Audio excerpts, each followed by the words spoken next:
DAV college में स्वदेशी स्वावलंबन अभियान के तहत आयोजित संगोष्ठी में डॉक्टर धनपत राय अग्रवाल ने देश में बेरोजगारी की समस्या के मुद्दे पर लेकर अपने विचार व्यक्त किए। स्वदेशी जागरण मंच के राष्ट्रीय सह संयोजक राजस्थान प्रवास पर रहे और उन्होंने डीएवी कॉलेज में आयोजित संगोष्ठी में हिस्सा लिया। अपने विचार व्यक्त करते हुए अंतर्राष्ट्रीय विचारक अग्रवाल ने बताया कि भारत विश्व की 5वीं बढ़ती हुई अर्थव्यवस्था है, परंतु विश्व की अर्थव्यवस्था में अमेरिका का स्थान प्रथम है, तो दूसरे स्थान पर चीन और तीसरे स्थान पर जर्मनी, जापान है। फिर भारत की अर्थव्यवस्था का नंबर आता है।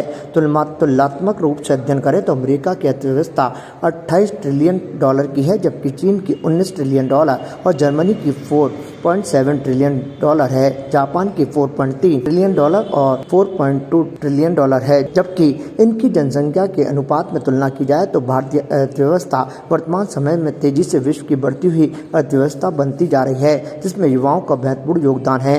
युवा अपनी शक्ति को पहचाने और बढ़ती हुई अर्थव्यवस्था को विश्व की सबसे शक्तिशाली अर्थव्यवस्था में बदलने का काम करें। इसके साथ ही इस कार्यशाला को स्वावलंबन अभियान के राजस्थान क्षेत्र के संयोजक अनिल कुमार वर्मा ने भी संबोधित किया। उन्होंने कहा कि भारत के लघु और कुटीर उद्योग बंद हुए, उनकी नीतियों ने ही कृषि क्षेत्र में पाबंदी लगाकर कृषि को नष्ट करने का काम किया। प्राचीन भारत में बेरोजगारी जैसा शब्द नहीं था। उन्होंने कहा कि पूर्ण रूप से रोजगार की स्थिति में लाने के लिए हमें विकेंद्रीकरण का मॉडल अपनाना होगा। महाविद्यालय प्राचार्य डॉक्टर लक्ष्मीकांत ने सभी अतिथियों का शॉल और पुष्पगुच्छ देकर स्मृति चिन्ह देकर सम्मान किया। इस मौके पर उप प्राचार्य डॉक्टर मृत्युंजय कुमार और संत कुमार भी मौजूद रहे। आज अजमेर में डीएवी कॉलेज के अंदर स्वावलंबी भारत अभियान का कार्यक्रम हुआ।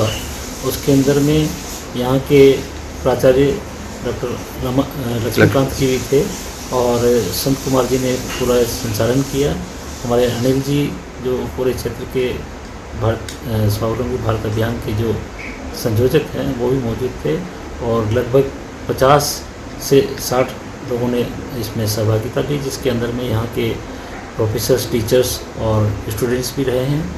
कुल मिलाकर के कार्यक्रम के अंदर में यही बताया गया कि जो है बौद्धिक संपदा जो हमारी जो है उसको छात्रों के अंदर में जो है हमें एक जागृति का भाव दे करके ये बताना होगा कि हमारी युवा शक्ति बहुत आगे बढ़ सकती है, किंतु हमारे स्वदेशी उत्पादों की गुणवत्ता और उसकी प्रतियोगात्मकता को इम्प्रूव करने के लिए हमें अच्छे उत्पादों के लिए रिसर्च एंड डेवलपमेंट के द्वारा ऐसे उत्पाद बनाने पड़ेंगे जो हमारे कंज्यूमर्स उसको ले करके और विदेशी वस्तुओं को वो बहिष्कार करें और स्वदेशी वस्तुओं को अपनाएं, ताकि उसके आधार पर जो है हमारे देश की जो अर्थव्यवस्था जो है आने वाले दिनों में मजबूत हो, भारत एक व्यवसायी राष्ट्र बने, तो ताकि फिर हम स्वावलंबी के आधार पर हम गरीबी को दूर कर सकें, बेकारी को दूर कर सकें। हमारे अंदर जो उद्यमिता है वो ऐसी उद्यमिता हो जो वर्तमान में जो आवश्यक है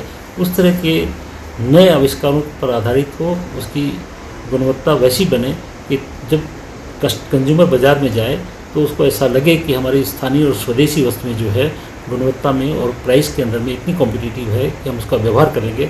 जब ऐसा हम करेंगे तो हमारे देश के अंदर में हमारे स्वदेशी वस्तुओं के आधार पर हमारे स्वावलंबन को महत्व मिलेगा, हमारी उद्यमिता को प्रोत्साहन मिलेगा और हम आगे बढ़ेंगे। दयानंद महाविद्यालय अजमेर में स्वदेशी जागरण मंच के अधिकारी धनपत जी अग्रवाल का एक उद्बोधन था, जो कि बहुत ही सटीक और आज के समय के ज़रूरत के अनुरूप था। 2047 में अगर हमने भारत को एक विकसित राष्ट्र बनाना है तो उसका रोड मैप क्या होगा और उसमें हमारे युवाओं का क्या रोल होगा और इंटेलेक्चुअल प्रॉपर्टी जो है उसका क्या रोल होगा आने वाले दिनों में, इस पर एक बहुत ही महत्वपूर्ण व्याख्यान दिया गया।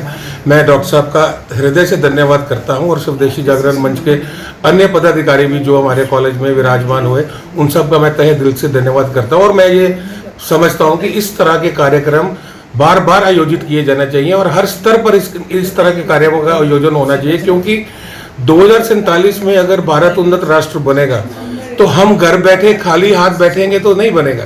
हमें उसमें अपना योगदान डालना होगा और हमें अपना योगदान जो है वो स्वयं ढूंढना होगा। ताजा खबरों के लिए देखते रहें सरेराह न्यूज। अपना फोन उठाएं और सब्सक्राइब करना ना भूलें।